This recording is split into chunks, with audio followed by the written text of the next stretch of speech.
Hola chiques, hola a todos. Bueno, llegamos hasta acá porque ya estamos terminando el texto de Hobsbawm sobre la Revolución Industrial 1780-1840, el periodo de la primera fase de la Revolución Industrial que se inicia a mediados del siglo XVIII. ¿Y por qué lo llamamos primera fase? Porque la primera fase es el desarrollo de las industrias consideradas livianas. La industria textil es la que más crece en base al desarrollo de la industria del vapor y del carbón.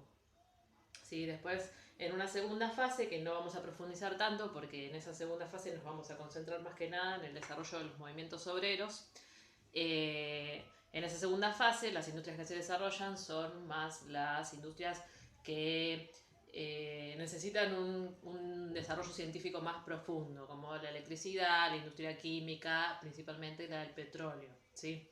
Entonces, lo que nos interesaba a nosotros de profundizar en esta primera fase, que es la de la industria textil, el desarrollo en base a la manufactura del algodón y en base al desarrollo de la industria del vapor, de la tecnología del vapor y del carbón, lo que nos interesaba era ver esa transición entre los talleres artesanales, la industria doméstica, que era como una mixtura entre lo que hacían los artesanos que se organizaban en gremios a finales del periodo previo a la revolución industrial, y esa transición del trabajo en los talleres artesanales a las industrias.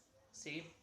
Fuimos viendo cómo algunos artesanos se transformaban en capitalistas, otros artesanos, el autor en el texto lo llama como que se iban degenerando porque iban perdiendo su condición de artesanos para transformarse, alienar su cuerpo y alienar su trabajo hacia el trabajo de las máquinas. Entonces dice, bueno, se iban degenerando, convirtiéndose de artesanos a proletarios, a trabajadores, ¿sí?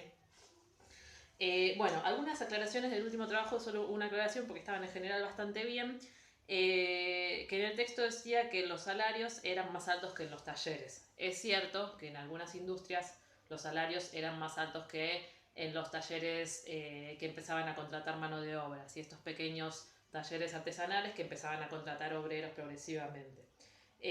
Pero eso no significa que eran mucho más altos. Los sueldos de los operarios, de los obreros no calificados durante la primera fase de la revolución industrial eran sueldos muy bajos y vivían en condiciones, tenían condiciones de vida muy deplorables. ¿Sí? En una parte del texto, en la página 17, nombra, el autor dice, hubo pueblos que degeneraron progresivamente hasta convertirse en lugares atroces e insanos de hombres y mujeres que se pasaban el día elaborando clavos, cadenas y otros artículos de metal sencillos. En Dudley, Worcestershire, la esperanza media de vida al nacer en 1841-1850 era de 18 años y medio. O sea, imagínense que las personas nacían, hoy día las personas vivimos un promedio de 80 años, quizás entre 75 y 90 años, en ese momento era de 18 años y medio. ¿Por qué?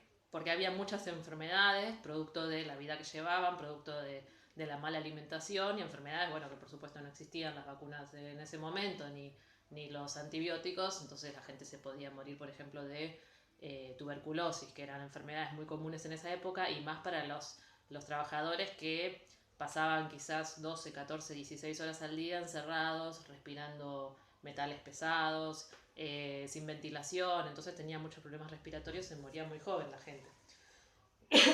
Bueno, entonces, eso por un lado.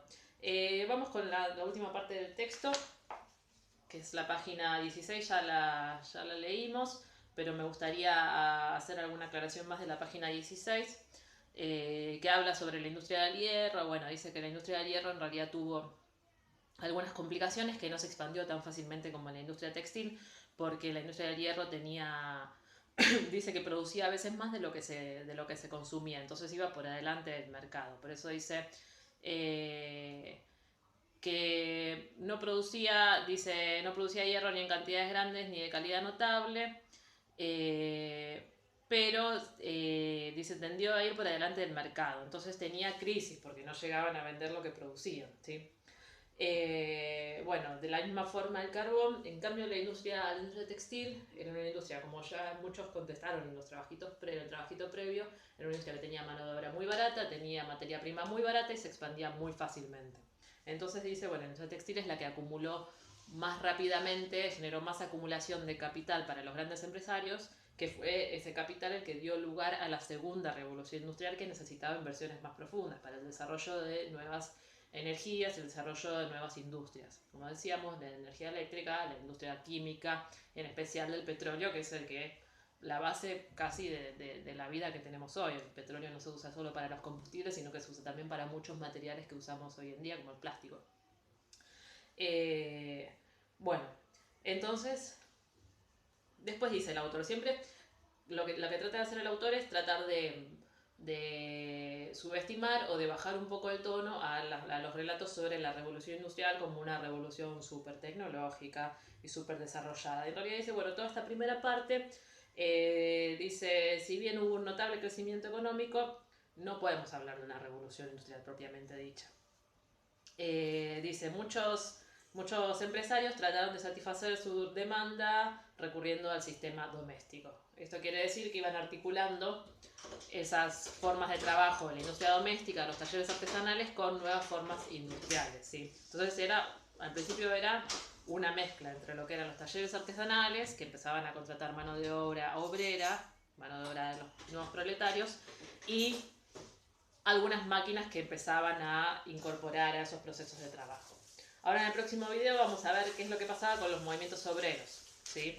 Que en Inglaterra, en estos primeros momentos de conformación de las protestas obreras y de los reclamos obreros, se combinaban con reclamos también políticos, de participación en el sufragio universal y de participación en el Parlamento, como también va a pasar después en Argentina a principios del siglo XIX, pero eso lo vamos a ver después de que terminemos este tema.